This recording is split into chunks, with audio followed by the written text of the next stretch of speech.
আপনারা দেখতে পাচ্ছেন আমাদের কাছে এরকম একটি স্যালারি শিট রয়েছে। এই স্যালারি শিট থেকে আমরা যে ব্যক্তির নামটি এখানে সার্চের অপশনে সার্চ করব, তার নামটি এখানে শো করবে। আমি এটা দেখার সুবিধার্থে এটাকে হোয়াইট করে দেব, লেখাগুলোকে ব্ল্যাক, এবং এটাকে আমি হোয়াইট করে দিলাম দেখার বোঝার সুবিধার্থে। এখানে দেখেন আমি এখন সার্চ দিব যে নামটি, JIBON, জীবন, একে সার্চ দিলাম, দেখেন জীবনের এখানে তার স্যালারিটা চলে আসছে। এখানে আমরা এখন অন্য টেলকে সার্চ দেব, সেটি হচ্ছে দেখেন আমি আরেকজনকে সার্চ দিই, ATIKE, আতিক।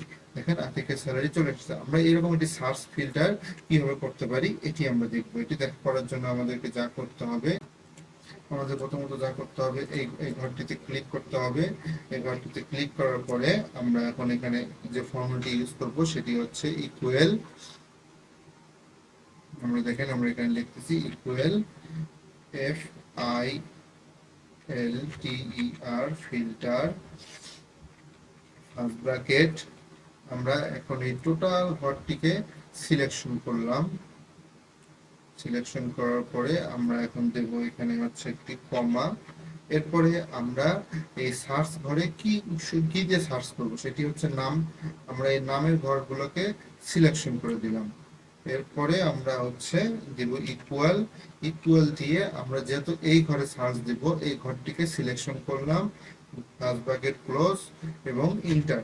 দেখেন আমাদের এখন এটা হয়ে গেছে। এখন আমরা এখানে নামটা লিখি, নামটা লিখবো হচ্ছে রোহান, ROHIM, রহিম, সরি, রহিম লিখে ইন্টার দেওয়ার সঙ্গে সঙ্গেই সে দেখেন 12,500, এরপর নিয়েছে হচ্ছে হাউস রেন্ট, তার হচ্ছে 200, 2,000, এবং হচ্ছে এখানে দেখেন তার 1250 টোটাল 15,750 যোগ হয়ে গেছে।